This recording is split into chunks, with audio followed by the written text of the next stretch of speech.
Bonsoir à toutes et à tous, merci d'être venus nombreux et nombreux chez Caribe ce soir. C'est un jour un peu particulier pour nous, on est particulièrement heureux d'accueillir Claro et la collection Lot 49 du Cherche Midi pour ces 10 ans d'anniversaire. Ce n'est pas la seule célébration à Paris en cette saison, mais nous, elle nous fait particulièrement plaisir. Pour un tas de raisons, l'une d'entre elles est que Claro est quasiment, enfin à un ou deux personnes près, le premier client de la librairie. Non pas en volume nécessairement. Parce que j'avais rien acheté ce jour-là.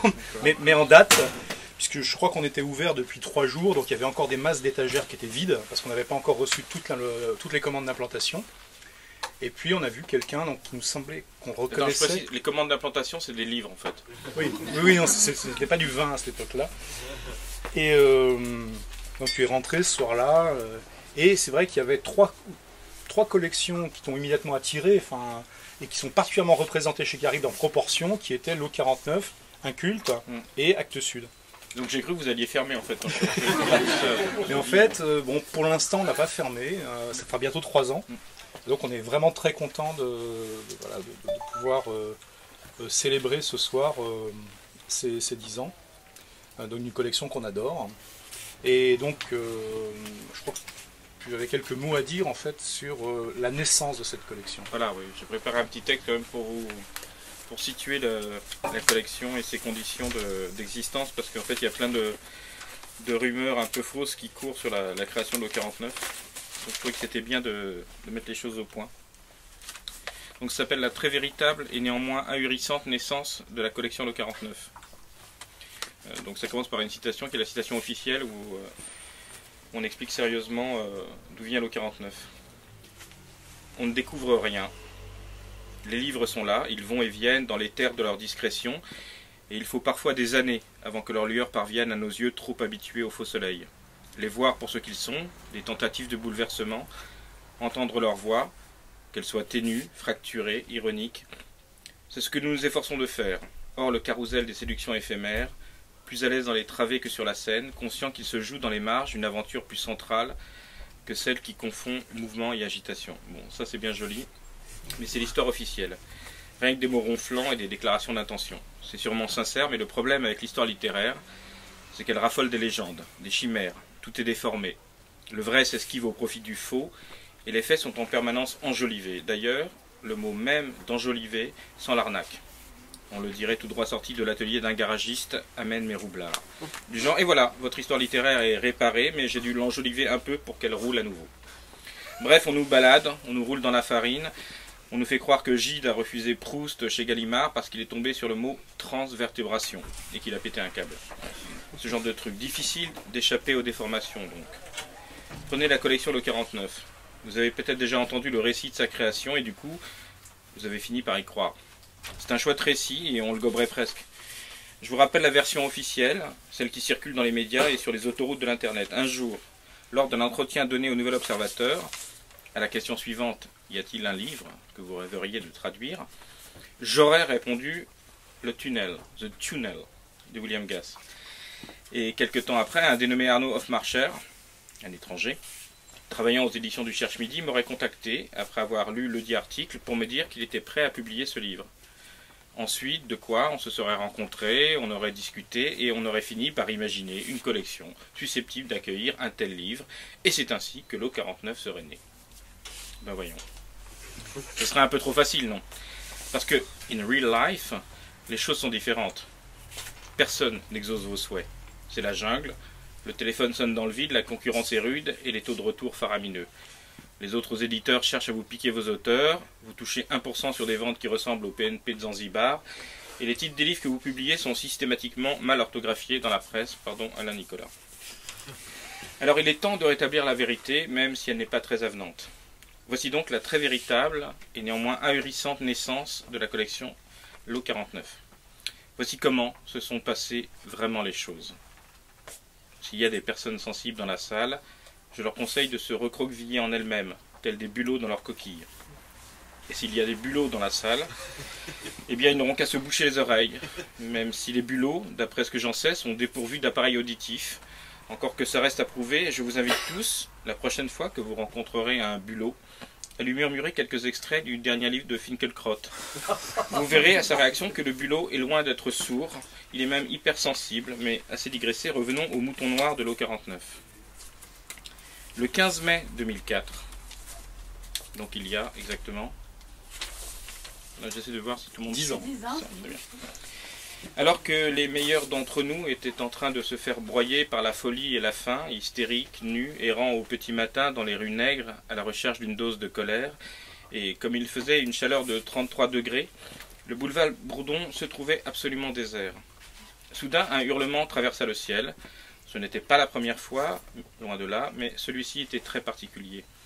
Puis, majestueux et dodu, Buck Mulligan parut en haut des marches, porteur d'un bol mousseux sur lequel reposaient en croix, rasoir et glace à main.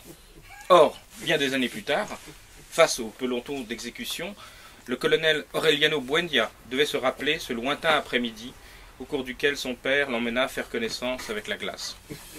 Bon, je recommence. Le 15 mai 2004, donc, 2 hommes vêtus de flanelle blanche se trouvaient sur la terrasse principale du casino et buvaient de l'anis.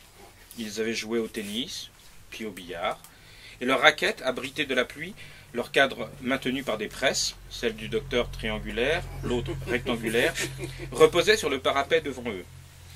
Tandis que les processions parties du cimetière descendaient la colline en serpentant derrière l'autel et se rapprochaient, les accents retentissants de leur chant parvinrent jusqu'aux 2 hommes.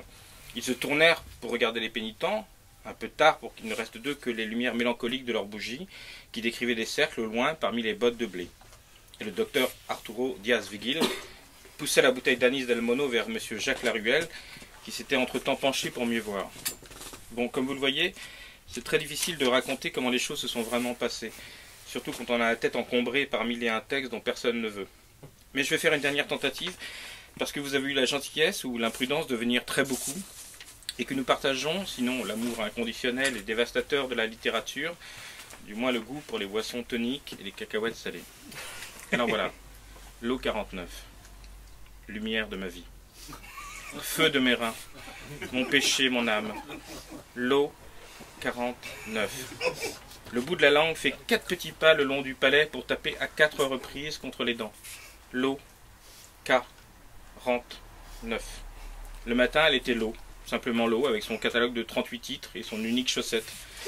Elle était l'eau 49 en librairie, mais sur mes étagères, elle était toujours l'eau 49.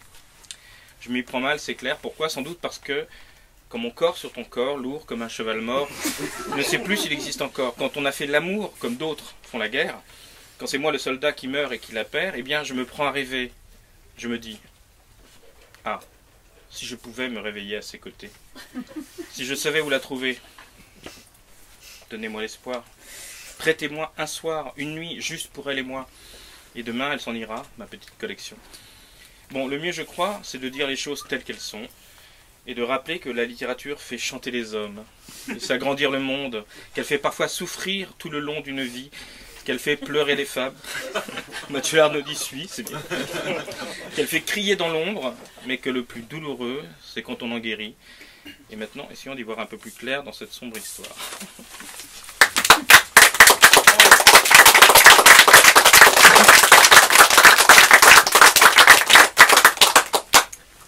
Donc entre l'histoire officielle et la véritable histoire, dans quels interstices, comment ça s'est passé Bon, alors effectivement, il y a un peu du vrai dans la première version qui paraît un peu magique. Mais c'est vrai qu'au départ, voilà, moi je traduis des livres, et chaque fois je me pose la question pour un livre où lui trouver une place, etc. Et je me disais, j'ai pas besoin d'avoir une collection, et puis par rapport au genre de livres que j'aime, on trouvera pas de toute façon. Donc chaque livre, que ce soit Volman ou d'autres auteurs, je prospectais, comme on dit, pour essayer de trouver le bon point de chute pour le livre.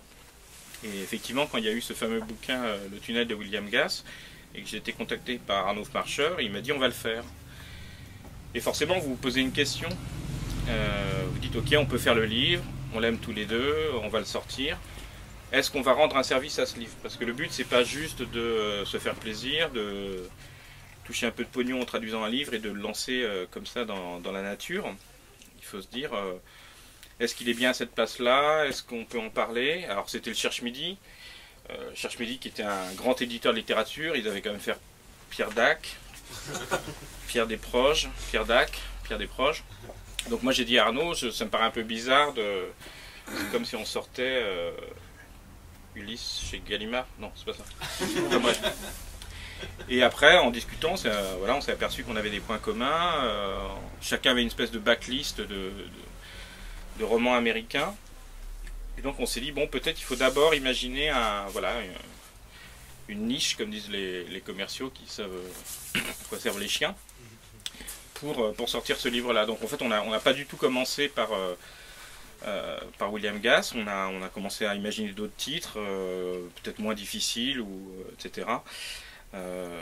Puis donc du coup, imaginer une collection qui aurait une identité. Donc, alors là, il y a un gros problème parce que la collection s'appelle l'O49 et en fait, il y a un gros différent entre Arnaud Hofmarcher et moi, c'est que chacun est persuadé d'avoir trouvé le nom l'O49. Alors Arnaud a un petit avantage parce qu'il garde les mails et qu'en plus il est de Saumur qui est 49 comme département, donc il pense que vraiment c'est bétonné de ce côté-là. Moi c'est plus en référence à un livre que Arnaud n'a jamais lu qui s'appelle Vente à la criée du lot 49. Enfin, ça c'est la petite histoire, c'est pas très intéressant. Bref, du coup on décide de créer une collection, on commence à avoir un catalogue et on se dit qu'est-ce qu'on fait? Est-ce qu'on fait 10 titres par an? Est-ce qu'on en fait 2? Est-ce qu'on fait aucun rythme?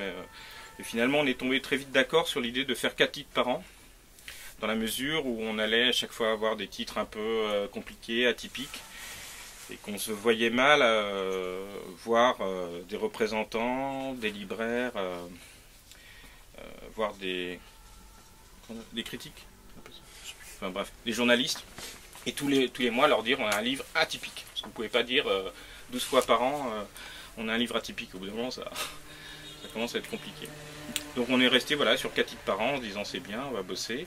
Et donc après on a fait notre catalogue, on s'est constitué une équipe de traducteurs compétents et pas chers. Entre autres Nicolas Richard qui vraiment a accepté de travailler à des... Enfin bon, tu seras payé un jour, il n'y a aucun problème. C'est promis. Et voilà, et donc on a commencé jusqu'au jour où on a fait le tunnel, quelques années après. Et les choses se sont faites toutes seules, c'est-à-dire qu'on ne s'est pas dit est-ce qu'il faut avoir une ligne éditoriale. C'est toujours très compliqué une éditoriale parce que si vous regardez notre catalogue maintenant au bout de 10 ans, on est à peu près 38 titres, c'est pour ça que j'avais fait 38 petits croissants qui sont déjà partis. Il y a des grosses différences entre par exemple l'œuvre de Richard Powers, celle de Volman, celle de Brian Evenson. Donc on fonctionne par goût, sachant qu'on essaye d'éviter des réductions ou des magnétismes comme ça de la littérature par rapport à un thème. On ne fonctionne pas du tout par thème parce qu'on peut faire de la très bonne littérature éditorialement avec un thème, par exemple comme Goldmeister qui a le thème de la nature writing. On pourrait imaginer une collection qui ferait que des livres qui sont très citadins ou qui sont très années 60 ou très années 80. Nous, c'était vraiment uniquement axé par rapport à voilà, un travail sur l'écriture, la structure des livres, la forme, le travail sur la langue. Et surtout sans... ça, c'était vraiment le point de départ, c'était sans limitation par rapport au temps. C'est-à-dire, on ne va pas essayer de publier que des livres qui sont sortis maintenant. On va regarder, est-ce qu'il y a des bouquins dans les années 60 qui sont parus, ou dans les années 70, 80, peu importe. On va partir de ce principe qui me paraît un peu inébranlable, que voilà, la littérature n'est pas un produit qui se périme forcément. Donc, on a cherché, enfin, d'après Arnaud, c'est lui qui a trouvé Richard Powers, mais enfin bon, ça c'est aussi très discuté, mais voilà, Richard Powers c'était un écrivain qui, je crois que son premier livre était paru en 86 ou 89, et en 2004, en fait, il n'y avait rien de Richard Powers qui était paru en France, alors qu'il était toujours comparé dans les critiques américaines, pas à l'égal, mais à peu près de voilà, la génération ou la post-génération de Robert Coover, Pynchon, etc. Donc il avait déjà 4, 5, 6 titres parus, c'était important de le faire. Donc on a pris des gens comme ça, soit qu'il y avait déjà plusieurs livres publiés, où il y avait ce qu'on appelait en fin de soirée une forme d'injustice à réparer, c'est-à-dire que c'est pas normal que Richard Powers n'ait jamais été publié en France depuis 15-18 ans quand on l'a publié, à la fois en sachant que voilà, ces injustices reposent sur des dysfonctionnements éditoriaux qui fait qu'il aurait pu et puis il l'a pas été, enfin il y a toujours des histoires comme ça, c'est pas... Après les livres, je pense que les livres mettent un certain temps à venir. Et puis en même temps, on cherchait des auteurs plus jeunes, plus récents, plus contemporains, qui étaient peut-être dans cet héritage pinchonien, ou en tout cas de travail sur la langue. Donc on a publié des auteurs comme Ben Marcus, qui est plutôt un auteur jeune, ou Mark Lehner, qui avait fait 3-4 livres, mais qui est un auteur aussi un peu rare. Et donc le catalogue s'est constitué sur presque deux petites lignes qui étaient des gens quand même un peu déjantés, parce qu'on aimait bien ça, des choses qui sont pas très narratives, et puis à la fois ce qui pour nous sont un peu comme des monstres sacrés, comme Richard Powers ou William Gass qu'on voulait faire. Donc on a fait le tunnel, et après on a fait les sonates cartésiennes, qui est un recueil de nouvelles, et là il y a un nouveau livre de Gass qui est sorti il n'y a pas longtemps aux États-Unis, qu'on sort l'an prochain. Et puis voilà, une collection, ça se constitue effectivement par coup de cœur, par discussion. Donc vous n'êtes pas dans un bureau à éplucher les choses. Nous on ne fonctionne pas du tout par les agents par exemple, qui sont importants, mais dont le boulot consiste quand même à pas vendre le catalogue ancien, mais vendre les nouveautés. Donc on les écoute aussi, mais on cherche des choses, et je sais pas, on peut parler on a une façon de chercher qui est très pragmatique, c'est-à-dire que on va regarder par exemple, mais des choses, je te donne un exemple, une chose très bête, on regarde sur Amazon qui lit Pynchon, puis après vous savez, il y a marqué les gens qui lisent Pynchon, qu'est-ce qu'ils lisent, et puis ceux qui lisent ça, etc. par relais, et donc on passe son temps à chercher pour voir s'il n'y a pas une communauté de lecteurs qui naviguent d'un livre à l'autre, et ça nous permet de découvrir comme ça. Donc on passe notre temps en fait à plutôt surfer sur internet que faire appel aux agents pour découvrir des livres comme ça. Et puis au fur et à mesure, ce qui est très important aussi, c'est qu'en bâtissant le catalogue, on accueille des auteurs, et donc on peut discuter avec eux. Et donc par exemple on a Brian Evenson, qui est un des auteurs qu'on a le plus publié avec Richard Powers, je crois. Voilà, après c'est très simple, on demande à Brian Evenson qu'est-ce que tu lis, qu'est-ce que tu as découvert, est-ce que tu penses qu'il y a des choses qui ont 30 ans qui n'ont jamais été faites, est-ce que tu as lu un petit jeune dans ton atelier de creative writing qui fait des choses intéressantes, il fait souvent des blurbs ou des préfaces, Brian par exemple, donc il nous communique les choses, et au moment il y a, voilà, ça circule vraiment. Et après, il y a une troisième voie d'entrée, parfois pour ces textes-là, qui est très importante aussi, qui est celle des traducteurs, c'est-à-dire que eux-mêmes nous apportent des projets. Par exemple, Pierre de Marty, qui n'est pas là ce soir, c'est lui qui nous a amené Paul Harding, Les Foudroyés, qu'il avait lu. Voilà. Donc c'est très fluctuant, puis c'est pas non plus un glow énorme parce que c'est 4 titres par an, mais au moins voilà, ces 4 titres, on espère chaque fois pouvoir s'en occuper. On essaye d'être fidèle. Alors on peut pas être fidèle, vous comprenez bien, à tous les auteurs, parce que quand on fait 4 titres par an, dès que vous dépassez les 4 auteurs, vous pouvez plus les suivre complètement, quelle que soit leur production, parce que sinon au bout d'un moment, on ferait des années où il y aurait toujours un Powers, un Brian, on va dire un Lee Gamillet. C'est pour ça que les William Gass sont précieux. Voilà. Ça c'est un type qui écrit tous les 20 ans, voilà. Nous on aime bien. Mais... Il y a 2 titres manquants en fait, si ça fait 10 ans et qu'on fait 4 par an. Oui, il y a plusieurs titres manquants, parce que en fait on a eu un accord très vite avec les éditions de poche 10-18 qui prennent pas tous les titres, mais une bonne partie. Donc au bout d'un moment, il y a certains titres qu'on n'a pas réimprimés pour les garder. Donc c'est une collection qui effectivement qui est très on va dire presque volatile, puisque les titres peuvent disparaître. On ne peut pas les réimprimer parce qu'on n'a pas assez des chiffres de vente comme ça, donc s'ils ne sont pas pris en poche. Donc des fois on fait des efforts. Donc pour les 10 ans par exemple, on réimprime le tunnel, parce que en plus c'est un titre qui peut difficilement passer en poche parce qu'il a des particularités typographiques. Mais voilà, donc c'est la constitution d'un catalogue sur 10 ans. Enfin moi personnellement j'ai pas vu passer les 10 ans, mais voilà, il y a certains auteurs sur lesquels on s'est vraiment accroché. Powers, on a eu de la chance parce que le premier titre paru que Nicolas a traduit, Le temps où nous chantions, a rencontré enfin non, c'est le deuxième titre, pardon, parce qu'il y a eu le premier qui s'appelait Les 3 fermiers s'en vont au bal. D'ailleurs qu'une maison d'édition comment on appelle ça, ceux qui font des clubs du livre, nous avait demandé les droits, et je me rappelle très bien parce qu'il m'avait téléphoné, il m'avait demandé est-ce qu'on pourrait avoir les droits de 3 canards s'en vont au bal. Donc il n'y a pas eu de problème. C'était côté Jim Dodge. Voilà, côté Jim Dodge, à l'avance. Je sais plus ce que je disais, mais... Un club des livres. Le club du livre. Non, mais je t'enverrai le livre. Mais ils l'ont pas fait paraître sous le titre 3 canards sont autobal, hein, je te rassure. Et donc il y a des auteurs, on s'est accroché, comme Brian Evenson, qui est un des premiers qu'on a fait avec un texte qui s'appelait Contagion, qui s'est vendu peut-être à, voilà, 200 exemplaires, mais c'est pas grave, on s'accroche. Maintenant, on est au 5e Brian Evenson, et c'est un lectorat qui commence à monter un peu plus. Donc au fur et à mesure aussi, on a des retours, et on s'aperçoit que voilà, il y a des gens, ils aiment plus le côté déjanté de 49, c'est-à-dire effectivement des gens comme Brian Evenson qui vous quand même racontent des histoires de gens qui sont souvent mutilés, amputés, qui meurent 10 fois dans le même livre, etc. Ou des auteurs encore plus déjantés comme Mark Lehner, qui est une espèce de fiction à la testostérone à 400 km/h qui part dans tous les sens. Et puis il y a des auteurs très différents, effectivement, maintenant, comme on a accueilli Paul Harding qui a fait Les Foudroyés, dont on sort un nouveau roman à la rentrée qui s'appelle Enon.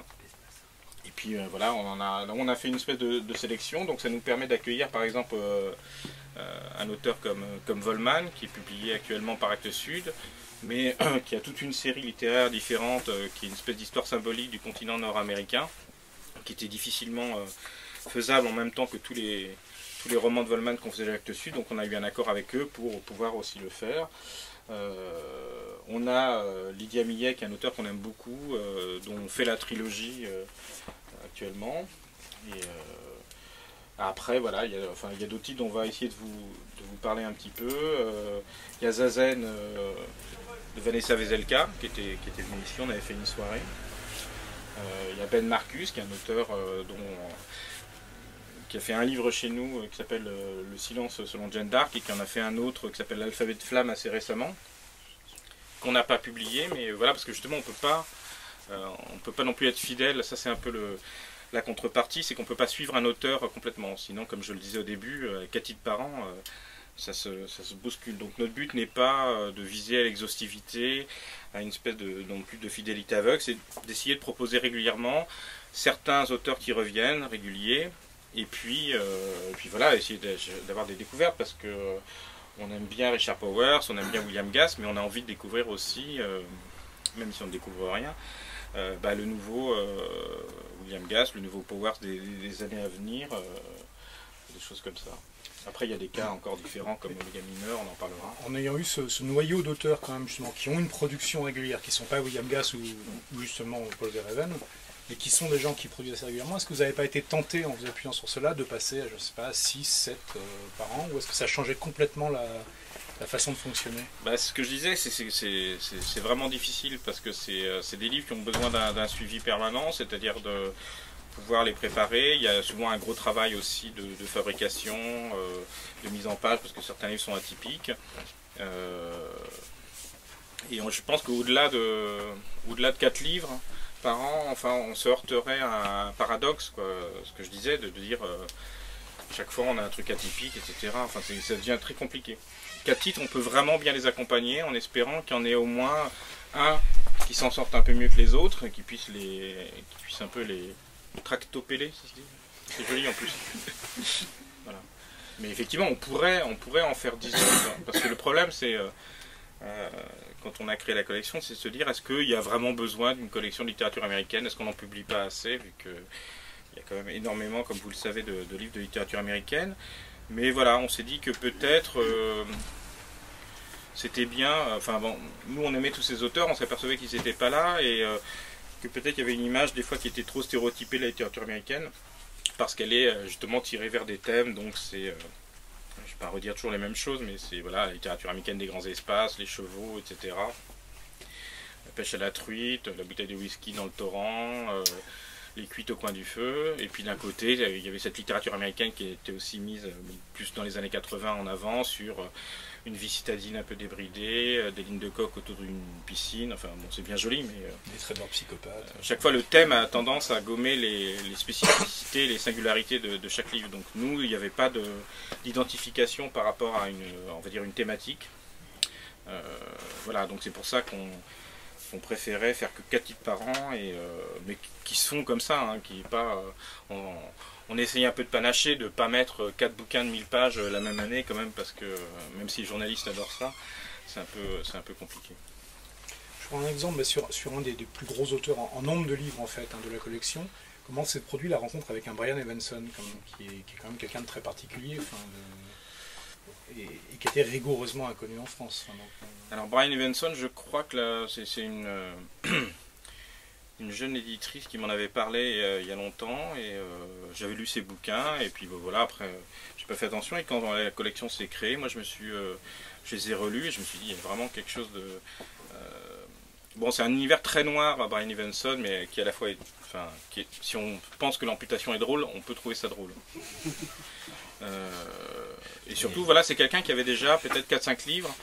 Donc c'est toujours l'avantage quand on fait de la littérature traduite, c'est on peut juger un auteur sur un parcours qui a déjà commencé. En plus, Brian Evenson est un auteur qui s'intéresse énormément à la littérature française, qui a lui-même traduit des auteurs français comme Christian Gailly et quelques autres. Donc en plus, il y avait voilà, il y a des choses qui nous interpellent parce qu'on a envie que ça circule un petit peu dans les deux sens.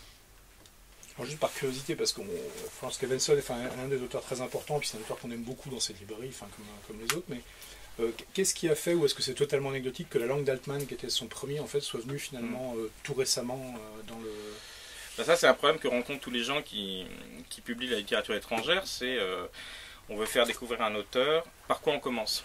Alors soit on a une espèce de vision puriste et on se dit il faut commencer par le premier pour aller au dernier, mais je suis pas sûr que, comme le but ça sera, on pourra pas forcément être exhaustif, on pourra pas forcément suivre la personne si elle se met à publier un livre par an, on pourra pas. Donc on se dit qu'est-ce qu'on fait? Est-ce qu'il faut inventer une autre logique? Et là c'est toujours très compliqué, c'est chaque fois des cas particuliers. Je ne sais pas, par exemple si on prend un cas comme Pynchon. Imaginons que Pynchon n'ait jamais été traduit. Par quoi on commence? Est-ce qu'on se dit on va publier d'abord La Vente à la Criée de l'E49, qui est un petit roman qui permettra aux gens d'entrer là-dedans? Ou est-ce qu'on leur assène tout de suite, par exemple, L'Arc-en-Ciel de la Gravité? C'est un peu risqué, mais au moins c'est son chef-d'œuvre. Donc chaque fois c'est des problématiques qu'on se pose par rapport à un auteur. Par quoi on commence? Bon, on s'est dit Brian Evenson, on va commencer par Contagion, c'est un recueil de nouvelles, c'est vraiment des choses qui se vendent super bien en France, les recueils de nouvelles. Donc on a des logiques quand même très commerciales, très pointues.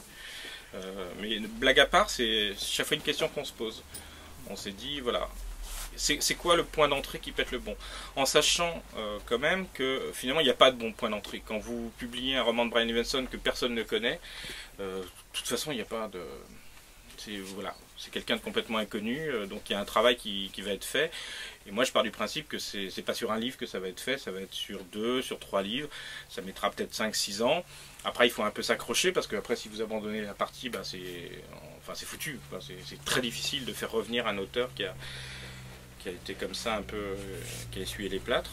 Donc chaque livre, c'est voilà, on se dit tiens, est-ce que c'est celui-là qu'il faut faire, etc. Par exemple pour Gass, on aurait pu se dire, bah, on balance pas le tunnel tout de suite, peut-être on essaie de rééditer un titre qui a été fait chez Gallimard il y a longtemps et qu'ils ont encore dans les caves pour être sûr de garder les droits, ou des choses comme ça. Mais c'est toujours très intéressant. Mais c'est un pari parce que il n'y a jamais rien de gagné. Enfin, on peut pas. Moi, je pensais que pour le tunnel, il valait mieux faire ça. Il fallait aussi faire venir William Gass, donc ça veut dire quand même aussi avoir une structure un peu derrière qui suit, parce que parfois c'est important d'avoir l'auteur. Enfin, tout éditeur le sait, dès que vous avez un livre qui fait plus de 500 pages, c'est mieux qu'il y ait l'auteur. Comme ça permet de faire des entretiens et ça n'oblige pas les journalistes à lire le livre. Dans le cas de Brian Evenson, justement, en mettant à part Contagion et Inversion, qui sont malheureusement épuisés pour l'instant, en supposant qu'il y ait dans la salle des gens qui n'aient pas encore lu Evenson, toi aujourd'hui tu recommanderais de commencer par lequel parmi ceux que... Celui qu'on a, non? Non, mais ils sont tous disponibles, à part Contagion et Inversion. Est-ce qu'on a le... Ouais, moi je commencerai par La Confrérie des Mutilés, qui est quand même un livre très très drôle, puisque c'est un policier qui doit enquêter sur un meurtre. Et son enquête va se passer dans une espèce de secte un peu spéciale, qui est une secte de mutilés, et qui est très hiérarchisée. Et donc il peut pas parler à tout le monde, il faut qu'il commence par le bas, et pour parler avec le bas, par exemple, il faut être un petit peu mutilé, donc il va se couper un petit bout de doigt, ce qui lui permet de parler aux gens de la base et de commencer son enquête. Mais plus il veut pousser son enquête, Bon, faut dire qu'on lui a pas donné le choix au début, hein. Enfin, il s'est quand même coupé la main avec un hachoir. Et plus il doit enquêter, plus il doit se mutiler lui-même pour avancer dans la hiérarchie. Donc je vous dirai pas comment ça finit, mais il pèse beaucoup moins lourd à l'arrivée. Mais du coup, il a pu interroger beaucoup plus de gens. Donc c'est absolument horrible à lire d'une certaine façon, et à la fois, évidemment, c'est comique, parce que c'est le côté de Brian Evenson, pince sans rire, mais qui est quand même du grand guignol. Alors, je trouve que c'est une des choses qui m'a frappé. Enfin, j'ai découvert cet auteur très récemment, hein, mais je m'y suis mis de façon un petit peu violente. Et c'est frappant, c'est que les sujets sont mais d'un glauque quand même rare, et en même temps on rit tout le long, quoi. Ce qui en dit long sur le lecteur, c'est sûr, mais quand même, c'est très étonnant. Enfin, Père des mensonges, qui est quand même une histoire enfin, prêtre, si on veut, pédophile, alors, là, il faut serial peut-être killer. préciser quand même que la particularité de Brian Evenson, qui est un de nos premiers auteurs, c'est qu'il était mormon. Donc en plus, nous, on ne savait pas trop ce que c'était qu'un mormon, on croyait que c'était une maladie pas très méchante. On s'est un peu renseigné. Il a vraiment une histoire très, très particulière, parce qu'il était vraiment au sein de l'institution mormone. Et puis un jour, il a publié son premier livre, qui est La langue d'Altman, qui est celui qu'on a publié récemment. Effectivement, les Mormons, quand ils ont lu ça, ils ont pas aimé. Ils n'ont pas franchement aimé, alors que c'est un livre qui interroge énormément la figure du père, le sacré. Enfin bon, ça aurait pu leur parler, mais bon. Donc il a été un peu obligé de démissionner de l'église mormone, ce qu'on appelle excommunié. Donc il s'est auto-excommunié lui-même. En plus, après, il a eu une vie un peu compliquée, parce que sa femme étant restée mormone. Enfin bon, on peut imaginer les problèmes. Mais voilà, c'est quelqu'un qui a continué dans cette voie-là, qui a choisi la littérature par rapport à la foi, qui est quand même le contraire de Finkielkraut, pour revenir un peu. Et voilà, mais continue sur ce que tu voulais dire. Non, mais j'avais trouvé ça frappant, quoi, parce que c'est pas si fréquent d'avoir des sujets justement qui sont aussi, quand on les décrit, effectivement, amputation, serial killer, pédophile, dans La langue d'Altman, effectivement, des questions, des histoires familiales, enfin, troubles, c'est plus le mot qu'il faut utiliser, quoi, c'est bien pire que ça. Et pourtant, c'est drôle, enfin, tout le long, quoi. Et je vais pas citer Contagion parce qu'il est épuisé, donc il faudra attendre qu'il soit réédité, mais il y a aussi... Ça, c'est typique de l'esprit Lo 49, qu'un livre qui s'appelle Contagion soit épuisé, c'est un peu le... Mais il y a une très belle histoire sur La langue d'Altman, qui est son premier livre. C'est que Brian Evenson était déjà très deleuzien, et donc avait envoyé ce livre-là à Deleuze, en anglais. Donc en plus, Deleuze le lit en anglais, et Deleuze lui répond, et donc Brian est déjà assez content, et il écrit une autre lettre à Deleuze pour le remercier de son retour, etc. Et quelques semaines plus tard, il apprend la mort de Deleuze. Hein. C'était 96 95, je crois. Et voilà, donc il apprend la mort de Deleuze, et 3 semaines après la mort de Deleuze, il reçoit la réponse de Deleuze, qui avait mis un certain temps à arriver. Donc il a tenu à ce qu'on mette un extrait de cette lettre en 4e de couverture. Et ça, c'est quelque chose aussi qui nous intéresse dans des auteurs comme Brian ou William Gass, c'est leur rapport à la littérature, pas que française, mais européenne. C'est-à-dire que c'est des... voilà, vous savez qu'en France, on traduit beaucoup de littérature américaine, mais on sait aussi que les Américains, actuellement en tout cas, n'ont pas accès, et donc ne lisent pas beaucoup de littérature étrangère, parce que le pourcentage de traduction est à peu près de 3%, comme on le dit souvent. Mais on s'est aperçu que ces auteurs qu'on aimait étaient des dévorateurs de littérature européenne et française. Moi, je me rappelle vraiment d'avoir parlé avec William Gass, qui est quelqu'un qui a une bibliothèque absolument monstrueuse, et avec chaque fois une pièce consacrée à une littérature particulière d'Europe. Et sa plus grande pièce, c'est la littérature française. Donc et ça nous intéressait, ce dialogue, parce que c'est toujours quelque chose dont enfin, la littérature américaine s'est toujours nourrie de ça. Quelque chose qu'on sait peut-être un peu moins, mais par exemple tout ce qu'on a appelé les postmodernes des années 60-70, dans les écrivains américains, c'est des gens qui se sont sentis énormément débloqués en lisant la littérature latino-américaine. C'est-à-dire que des gens comme Coover, même, ou John Barth, c'est en lisant Cortázar ou Fuentes aussi qu'ils se sont dit on peut y aller. Enfin, le réalisme magique est apparu aussi à cette époque-là. Et on essaye d'entretenir aussi un peu voilà, d'avoir des écrivains qui sont des vrais lecteurs, et qui n'ont pas qu'une vision truite, pêche, coke. Voilà.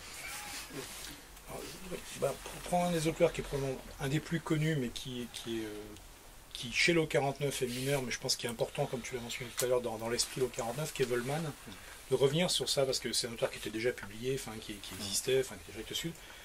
Comment vous avez pu vous emparer des 7 sachant que les fusils n'étaient pas parus chez l'O 49 ou si? Si, on a fait le premier. En fait, Volman, ce qui est intéressant, c'est que il crée cette. Alors, je crois que c'est censé être en 7 volumes, son histoire du. Il y en a un qui est toujours pas écrit apparemment. Voilà, il crée une histoire symbolique du continent américain, il a un plan, et on sait qu'il veut faire tel volume, et lui-même n'écrit pas les volumes dans l'ordre. Enfin, il précise que le 3e volume qui est sorti est peut-être le 6e, etc. Donc ça rejoint. C'est le 6e en effet. Ouais. Voilà, ça rejoint un peu ce qu'on disait sur dans quel ordre on fait les choses. Bon, si les auteurs eux-mêmes ont des ordres particuliers, voilà.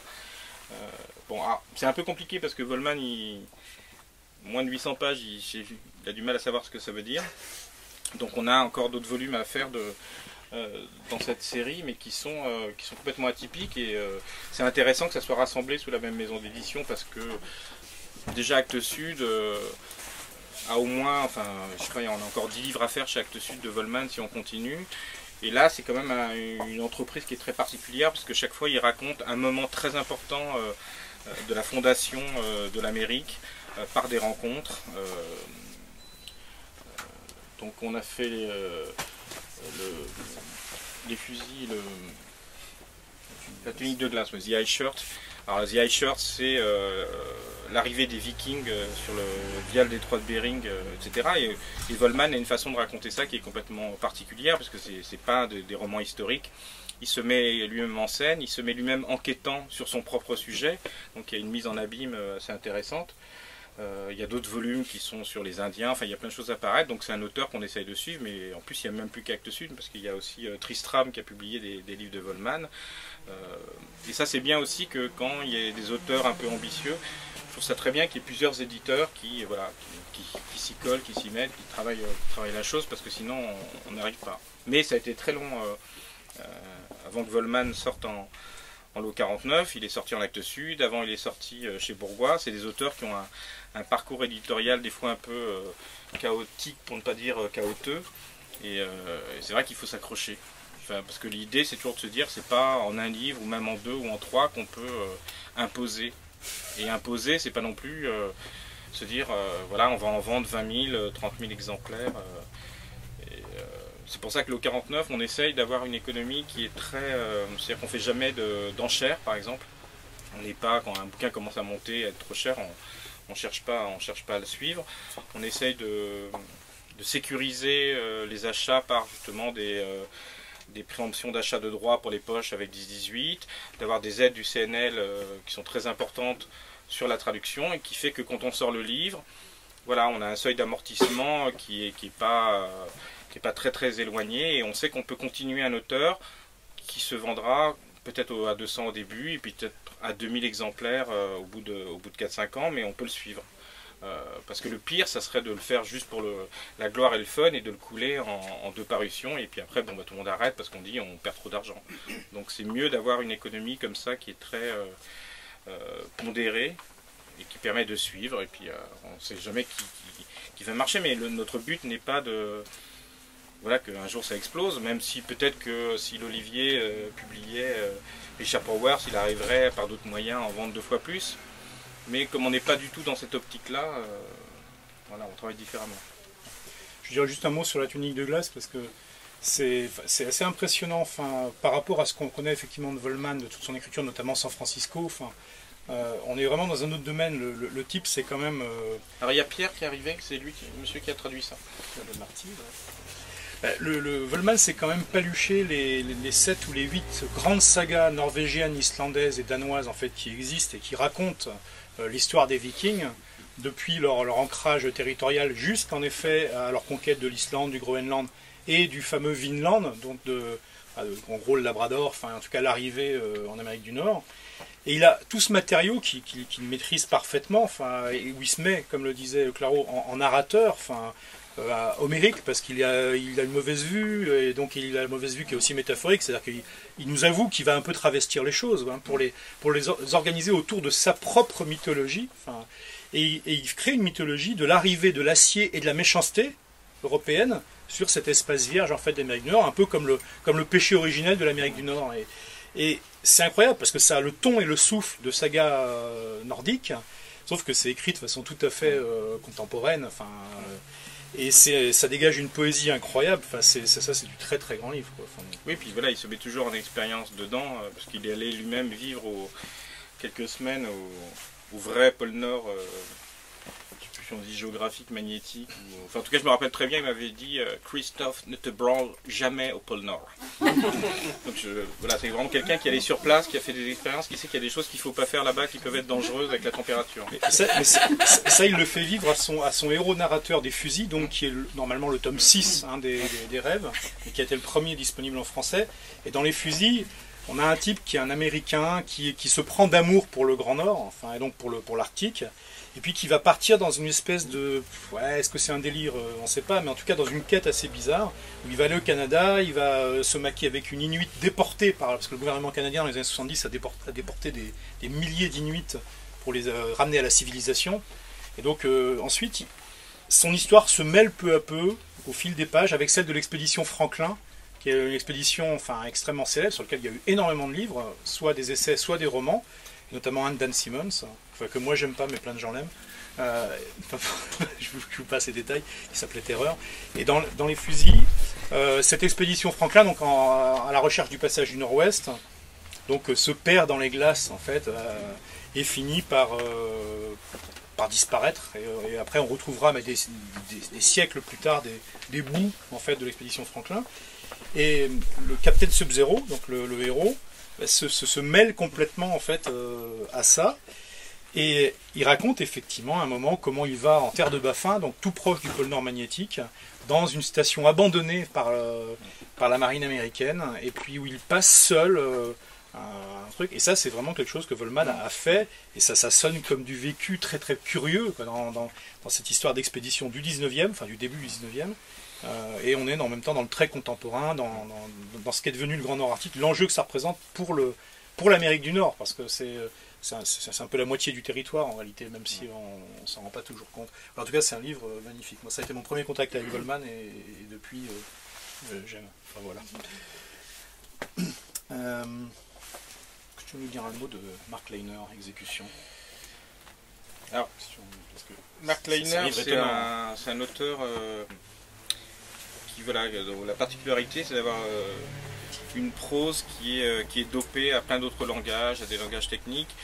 C'est quelqu'un qui est complètement dans la digression, qui est complètement dans l'ironie, dans l'humour. Donc vous commencez son livre, enfin, c'est vraiment comme si vous preniez une drogue, même si les drogues c'est mal. Il y a quelque chose de très très... alors c'est complètement artificiel, hein, au niveau de la narration, tout est absolument impossible, faux, etc. Et à la fois il y a comment dire, une énergie telle qui renvoie uniquement au langage, à tout ce qu'on peut faire en 200 pages avec un langage, en utilisant des tas de termes techniques, etc. Exécution, moi c'est un livre que j'aime beaucoup parce que ça commence, c'est très émouvant. C'est un jeune homme qui va assister à l'exécution de son père, qui meurt, qui va être exécuté par l'État américain par injection létale. Et donc lui il a 13-14 ans, il va voir son père mourir, donc on est vraiment dans une situation hyper poignante. Sauf qu'en fait ce jeune garçon de 13 ans vient d'avoir une bourse de 300 000 $ pour écrire une espèce de scénario, mais sauf qu'il ne l'a pas écrit. Donc en fait il n'est pas tellement dans la situation. Pour le lendemain. Voilà, il doit le rendre le lendemain. Donc il n'est pas très attentif finalement à l'exécution de son père, parce qu'il pense quand même qu'il faut qu'il rende ce petit devoir de 100 pages le lendemain. D'ailleurs il y a même Volman qui est présent, parce qu'à un moment Lehner imagine que Volman arrive, brise les glaces et sauve le type, et qui est le seul qui ne meurt pas avec les émanations. Enfin bon, c'est un peu du gros n'importe quoi. Et donc voilà, au bout d'un moment ce gamin... alors en plus le père demande... est-ce qu'il peut dire ses dernières volontés? Donc il commence à dire ses dernières volontés, et ça dure 50 pages. Au bout d'un moment, le gardien l'interrompt, etc. Enfin, c'est que des choses comme ça, c'est-à-dire que Leiner, c'est quelqu'un qui dilate la narration dans tout son côté absurde, des propos rapportés, des récits, des sous-récits. Donc on a droit aussi au scénario intégral, des choses comme ça. Et puis c'est un auteur rare parce qu'il a fait peut-être que 4-5 livres. Et chaque fois, là j'ai traduit le dernier, qui paraîtra l'an prochain et qui s'appelle Divin Scrotum. Scrotum, tout le monde sait ce que ça veut dire. Et qui est l'histoire de la fondation du monde. Donc il imagine qu'en fait les dieux sont partis dans une espèce de bus un peu coloré, et se sont pris une murge royale et sont restés 34 millions d'années un petit peu complètement stone dans le bus, puis un jour ils sortent, mais entre temps dans leur imaginaire ils ont construit tout le monde réel. Donc en fait il arrive à expliquer toutes les choses, je sais pas, les DJ, les nouvelles modes, etc., par tous ces rêves qu'ont eu ces dieux bloqués dans un bus. Donc là on est vraiment dans un domaine très particulier. Et, alors, évidemment, tout le monde n'aime pas Mark Leiner, mais moi je trouve que c'est vraiment un auteur. Et puis voilà, moi quand je le traduis, ça me. Enfin, je veux dire, j'ai pas besoin de prendre de substance particulière. C'est le livre et la substance, c'est quand même quelque chose d'assez incroyable. Parce que c'est une espèce de machine emballée qui s'arrête jamais et qui a beaucoup d'humour. Enfin, bon, il n'y a pas de l'humour dans tous les livres le 49, mais je pense que la vraie littérature peut être sérieuse sans se prendre au sérieux.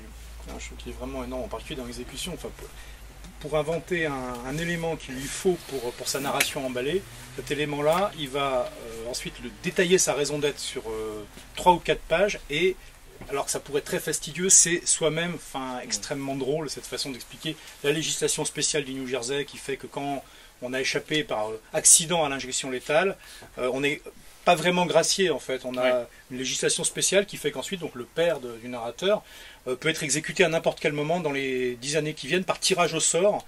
Et ce jour-là, si son numéro sort, toutes les forces de police du monde en fait ont le droit de le tuer dans la minute.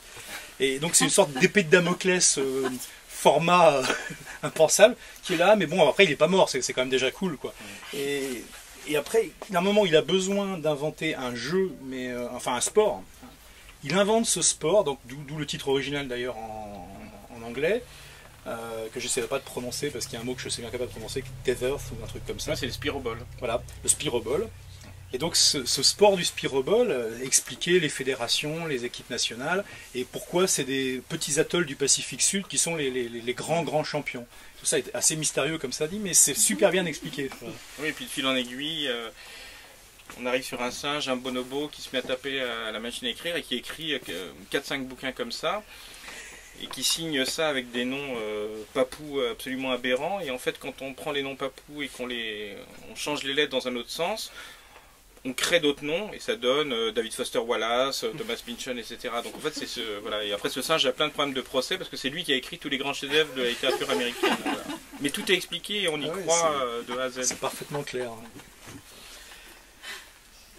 Tu mentionnais tout à l'heure le fait qu'il y avait une des sources en fait qui fonctionne bien maintenant qu'il y a une sorte de régime de croisière, c'est les auteurs qui eux-mêmes apportent en fait un peu, peut-être pas des protégés, mais des gens qu'ils ont découverts et qui sont intéressants.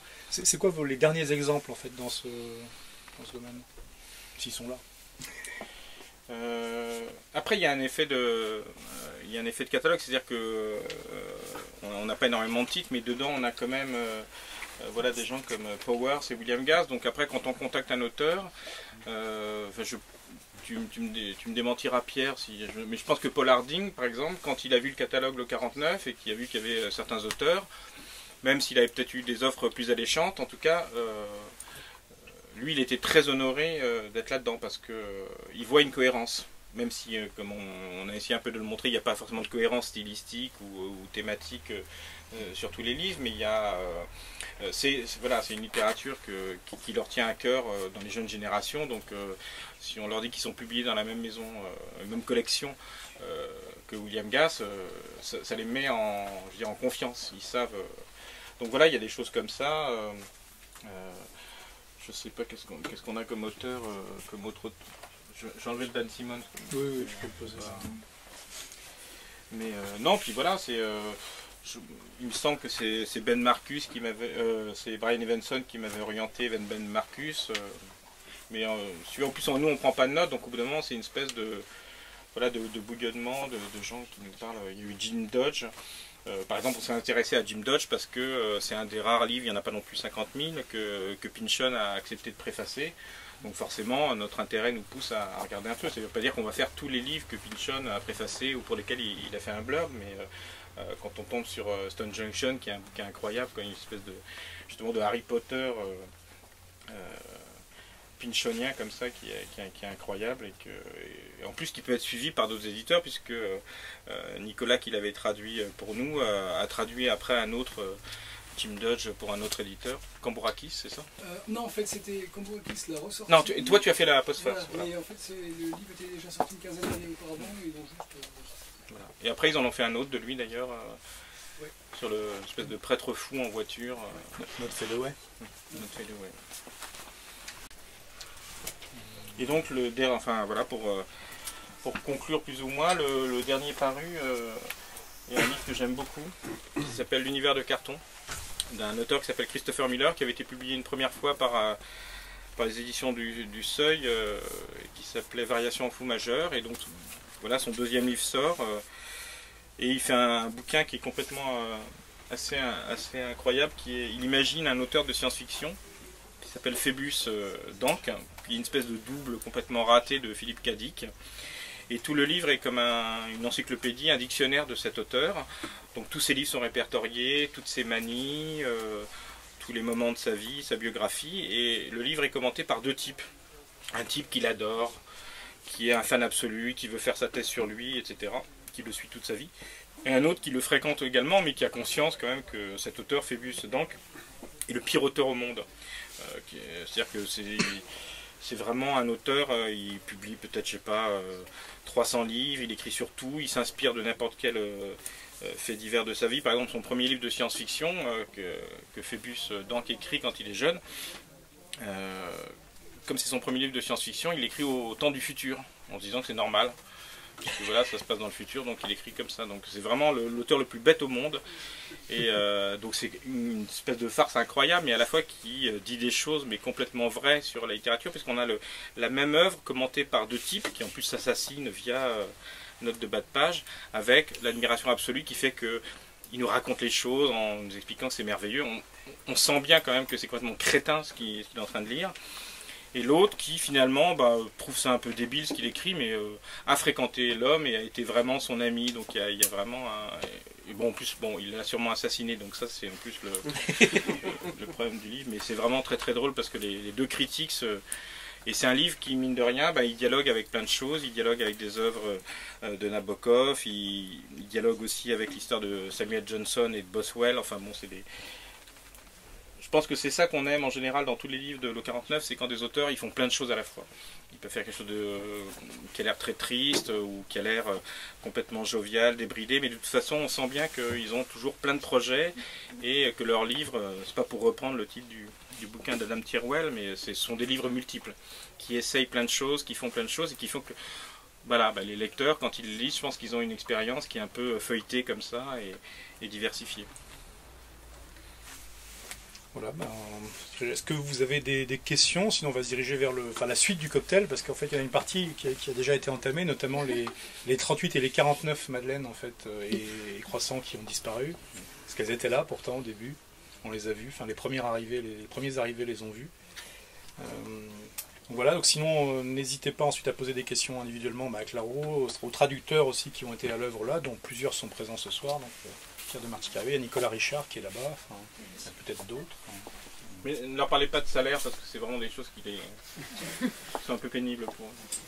Oui, et bon, on mentionne, mais parce que comme Claro le rappelait, on l'a reçu donc en novembre dernier, Vanessa Veselka, Zazen, qui est un livre qu'on a adoré, qui est un livre qu'on peut résumer en une phrase, mais qui ensuite foisonne dans tous les sens. C'est une jeune doctorante en fait en géologie aux États-Unis, dans les États-Unis qui ne sont pas tout à fait ceux qu'on connaît, mais qui ressemblent quand même par plein d'aspects, et qui se pose la question de la violence révolutionnaire dans un univers qui ne s'y prête pas vraiment, mais où elle poursuit cette quête en se posant la question de tous ces bonzes en fait qui se sont fait brûler dans les années 60-70, notamment par rapport à la guerre du Vietnam, mais pas seulement. Il y a aussi des étudiants tchèques par rapport à la Russie, et qui donc se posent la question, c'est comment on fait pour rester immobile quand on est en feu. qui est une question éminemment métaphorique, mais également très pratique. Et ça donne un livre assez extraordinaire. Enfin, donc, voilà. Traduit par Anne-Sylvie qui est là aussi. Voilà, qui est là-bas. Mais je ne la voyais pas, elle est cachée là-bas. Anne-Sylvie. Donc en fait, voilà, on a plusieurs traducteurs et un directeur de collection. Donc n'hésitez pas à en profiter.